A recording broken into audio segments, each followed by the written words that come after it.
Southern California to Alaska. Part 2.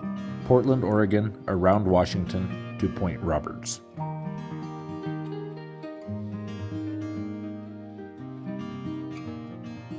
In Part 1, we dropped Kayla off at the airport in Portland after an epic 2-up ride up the coast.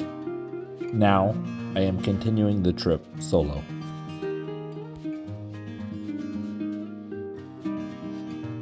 On day 10, I fueled my bike up and headed out of Portland, Oregon. I took a rural route to Astoria, where I crossed over the Astoria-Megler Bridge into Washington State. Opened in 1966, this bridge is the longest continuous truss bridge in North America and is 4 miles in length. From there, I took Highway 101 north into the Olympic National Forest.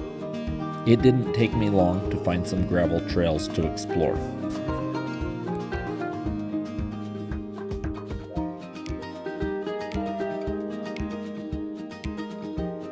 I quickly found one that the GPS showed as a road that hadn't been used in a while. I think I got a trail the rest of the way through the woods here. Good day. Gotta go down around that log, and then I should be on off the road here. If I wasn't dressed for highway travel, it wouldn't be half bad, but boy, I'm sweating.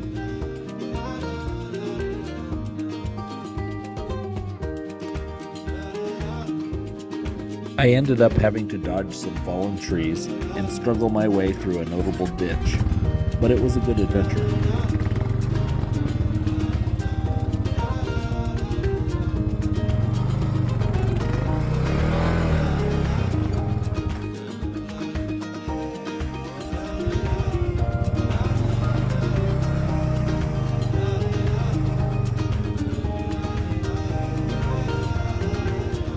Once back on the paved road, I continued north along the coast all the way to Nia Bay in the northwestmost corner of the Olympic Peninsula. Here, I found a trail up to a spot to view the Nia Bay Lighthouse, and then I headed east. The weather today was amazing. It started out a little rainy near Portland, but most of the day was dry and comfortable. I ended the day after sunset in Port Angeles. I started the morning of day 11 learning what a mistake camping at KOA was. They are insanely expensive, and I won't be doing that again. After coughing up a notable sum of money for my tent site, I rode east and took the Kingston-Edmonds ferry. This cost $9.50 and was an easy experience.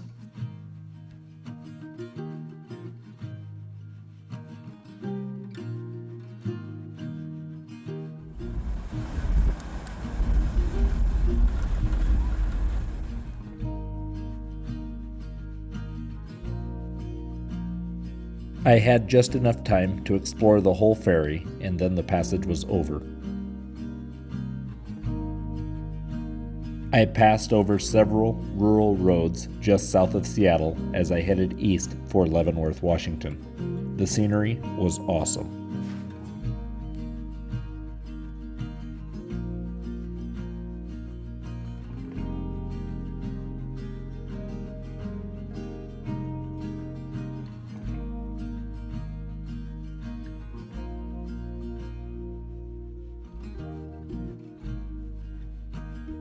In Lynworth, I met my friend Steve Rom and his dog Izzy.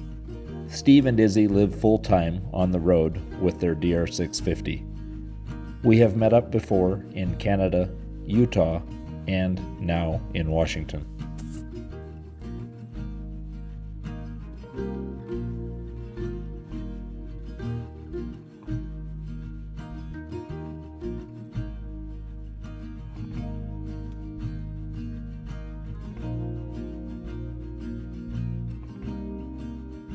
Lynworth is a neat Bavarian town. Unfortunately, I did not get good video footage while in town.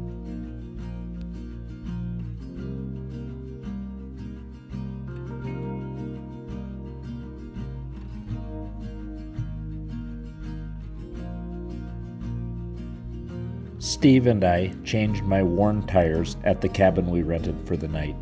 My rear Dunlop D606 gave me over 6,500 miles.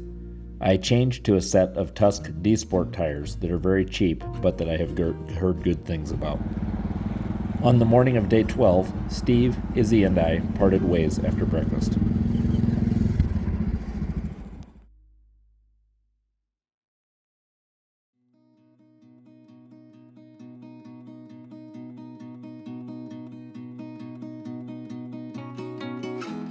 I then headed out to Twisp, where I took the North Cascades Highway towards Acme, Washington.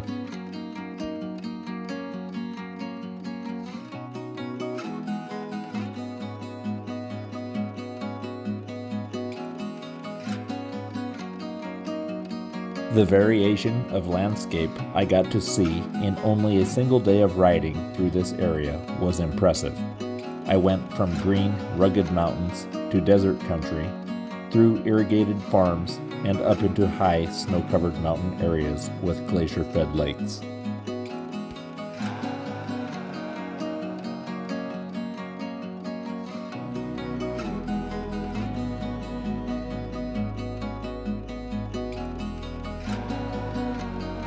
Here is yet another road to add to your travel bucket list.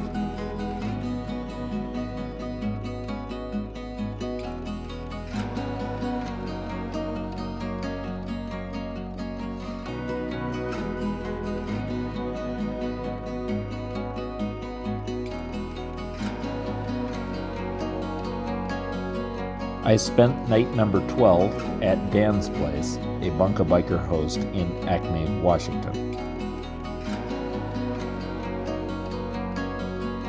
On morning 13, it was raining significantly. I left Acme and entered Canada. I rode over to Vancouver and then dropped into Point Roberts, USA. Point Roberts has about 1,200 residents and is only accessible from the rest of the U.S. by traveling through 25 miles of Canadian roads.